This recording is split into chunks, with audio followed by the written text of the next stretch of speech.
PM Modi Argentina से पहुंचे Brazil के रियो डी जेनेरो में 17वें ब्रिक्स शिखर सम्मेलन में हिस्सा लेंगे पीएम। राष्ट्रपति लुइस इनासियो लुला दा सिल्वा से करेंगे मुलाकात। रियो पहुंचने पर पीएम मोदी का जोरदार स्वागत किया गया। प्रधानमंत्री ने भारतीय समुदाय के लोगों से की मुलाकात। भारतीय समुदाय के सैकड़ों लोग पीएम की एक झलक पाने के लिए बेकरार दिखे। शानदार सांस्कृतिक कार्यक्रम का हुआ आयोजन। अर्जेंटीना में पीएम मोदी को शानदार विदाई दी गई। पारंपरिक अंदाज में दी गई सलामी। पीएम मोदी ने अर्जेंटीना के राष्ट्रपति जेवियर मिलेई के साथ की बैठक। खनिज, व्यापार, निवेश और ऊर्जा समेत कई क्षेत्रों में द्विपक्षीय सहयोग बढ़ाने पर रहा फोकस। पीएम मोदी ने अर्जेंटीना के राष्ट्रपति जेवियर मिलेई के साथ मुलाकात को शानदार बताया। कहा, हमने अपने द्विपक्षीय संबंधों में महत्वपूर्ण प्रगति की है। पीएम मोदी ने एक्स पर अपनी अर्जेंटीना यात्रा को बहुत ही उपयोगी बताया। कहा, मुझे पूरा विश्वास है कि हमारी चर्चाएं द्विपक्षीय मित्रता को महत्वपूर्ण गति प्रदान करेगी।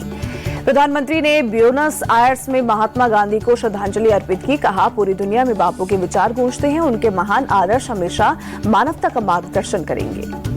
पीएम मोदी ने ब्यूनस आयर्स में रविंद्रनाथ टैगोर को भी श्रद्धांजलि दी। कहा, गुरुदेव ने 1924 में अर्जेंटीना का दौरा किया था और यहाँ के लोगों के मन में अपनी अमिट छाप छोड़ी थी। पीएम मोदी ब्यूनस आयर्स में सिटी गवर्नमेंट के प्रमुख जॉर्ज मैक्री से ब्यूनस आयर्स के शहर की चाबी प्राप्त की। कहा, गौरवान्वित महसूस कर रहा हूँ। पटना के गांधी मैदान में आज सनातन महाकुंभ का आयोजन। बिहार के गवर्नर आरिफ मोहम्मद खान और हिमाचल प्रदेश के गवर्नर शिव प्रताप शुक्ला कार्यक्रम का उद्घाटन करेंगे। बिहार के सीएम नीतीश कुमार और राजस्थान के सीएम भजन लाल शर्मा भी सनातन महाकुंभ में होंगे शामिल। कई केंद्रीय मंत्री भी कार्यक्रम में रहेंगे मौजूद। बागेश्वर पीठाधीश धीरेन्द्र कृष्ण शास्त्री भी आज बिहार पहुंचेंगे। पटना में आयोजित सनातन महाकुंभ में शामिल होंगे। बिहार में कारोबारी गोपाल खेमका की हत्या की जांच तेज। पुलिस की कई टीमें इस पर कर रही है काम। बिहार डीजीपी विनय कुमार बोले, अपराधियों की गिरफ्तारी के लिए ताबड़तोड़ छापेमारी। पिता और बेटे की हत्या के बीच कहीं कोई लिंक तो नहीं, इसकी भी जांच हो रही है। पटना में कारोबारी के मर्डर पर सियासत भी तेज। गोपाल खेमका के परिजनों से मिले तेजस्वी। कहा, अचेत मुख्यमंत्री की अगुवाई में बिहार में नरसंहार, असली जंगलराज यही है। पुलिस पर फूटा डिप्टी सीएम विजय सिन्हा का गुस्सा। कहा, निकम्मे पुलिस अधिकारियों ने कानून व्यवस्था का किया बंटाधार। अपराधियों को पाताल से ढूंढ निकालेंगे। डिप्टी सीएम सम्राट चौधरी बोले, बिहार सरकार ने एसआईटी का गठन किया है। कोई भी अपराधी बचेगा नहीं। घटना की हर एक एंगल से जांच होगी। गोपाल खेमका के परिजनों से मिले गवर्नर आरिफ मोहम्मद खान। कहा, मर्डर केस को पुलिस एक्टिवली देख रही है। सीएम नीतीश ने की कानून व्यवस्था की समीक्षा। अपराधियों के खिलाफ सख्त कार्रवाई के आदेश दिए। चिराग पासवान ने भी नीतीश सरकार पर उठाए सवाल। कहा, पौष इलाके में ऐसी घटना चिंता का विषय। सरकार इसकी जवाबदेही से नहीं भाग सकती। जनसुराज चीफ प्रशांत किशोर बोले, लालू यादव के जंगलराज और नीतीश कुमार के जंगलराज में कोई अंतर नहीं है। गोपाल खेमका हत्याकांड के विरोध में पप्पू यादव का विरोध प्रदर्शन। समर्थकों के साथ मार्च निकाला। बोले, बिहार में जंगलराज चल रहा है। कांग्रेस नेता मनोज कुमार ने कहा, बिहार में गुंडाराज चल रहा है। सरकार लोगों को सुरक्षा देने में विफल रही। बिहार के मुजफ्फरपुर में मोहर्रम जुलूस के दौरान दो समुदाय में हिंसक झड़प। जमकर हुई पत्थरबाजी। पुलिस ने कई लोगों को हिरासत में लिया। हिंसा के बाद गौरीहार में तनावपूर्ण स्थिति। भारी पुलिस बल तैनात। खुद एसपी सुशील कुमार की हालात पर नजर। 13वीं बार आरजेडी के राष्ट्रीय अध्यक्ष बने लालू यादव। 29वें फाउंडेशन डे पर औपचारिक ऐलान। कहा, मैं पार्टी को कमजोर नहीं होने दूंगा। तेजस्वी यादव बोले, 2005 से 2025 तक अब बहुत हुए नीतीश। अब वो खुद पर त्याग कर अपनी सेहत का ध्यान रखे। बीजेपी वालों ने इनकी दूरदर्शा कर दी। राबड़ी देवी ने सीएम नीतीश पर साधा निशाना। कहा, सरकार ने 20 साल में कुछ काम नहीं किया। जो कुछ भी काम हुआ है वो हमारे समय में हुआ है। पूर्व उपराष्ट्रपति कृष्णकांत के पोते ने बीजेपी का दामन थामा। विराट कांत को दिल्ली में दिलाई गई सदस्यता। बिहार में वोटर लिस्ट रिवीजन पर घमासान जारी। चिराग पासवान बोले, विपक्ष इस मामले पर राजनीति कर रहा है। बीजेपी नेता शहनवाज हुसैन बोले, वोटर लिस्ट रिवीजन से बांग्लादेशियों को परेशान होने की जरूरत। शहनवाज हुसैन का कांग्रेस और आरजेडी पर अटैक। कहा, जीत जाए तो चुनाव आयोग ठीक, हार जाए तो गलत। बिहार में चुनाव से पहले वोटर लिस्ट रिवीजन का मामला सुप्रीम कोर्ट पहुंचा। राजनीतिक विश्लेषक योगेंद्र यादव ने सुप्रीम कोर्ट में दाखिल की याचिका। योगेंद्र यादव ने बिहार में वोटर लिस्ट रिवीजन को लोकतंत्र का मजाक बताया। पूछा, रजिस्ट्रेशन ऑफ इलेक्टर्स रूल्स का उल्लंघन क्यों? सवाल उठाने वालों को मुख्य चुनाव आयुक्त ने दिया जवाब। कहा, हर पार्टी ने वोटर लिस्ट की प्राथमिकता पर सवाल उठाए थे। इसे अपडेट करने की थी मांग।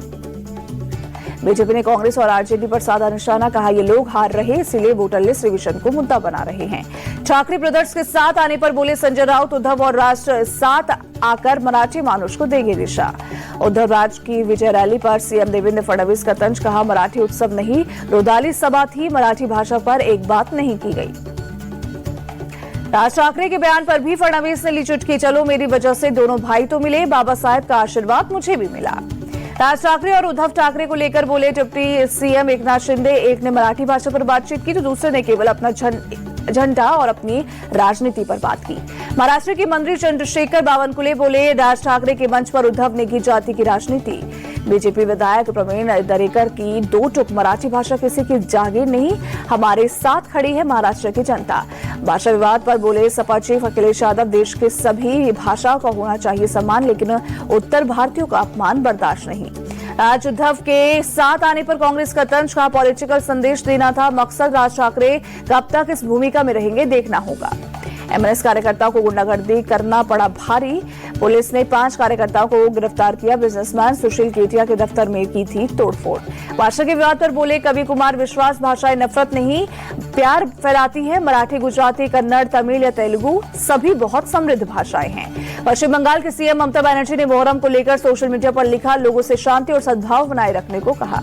महाराष्ट्र के डिप्टी सीएम अजित पवार, मालेगांव सहकारी चीनी मिल के अध्यक्ष चुने गए। पवार समर्थित पैनल ने चीनी मिल में हुए चुनावों में 21 में से 20 सीटों पर जीत दर्ज की थी।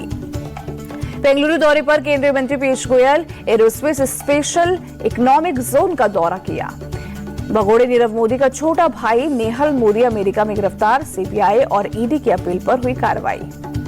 नीरव मोदी मामले में नेहल पर सबूतों से छेड़छाड़ करने का आरोप, गवाहों को धमकाने और संपत्ति छिपाने में थी भूमिका।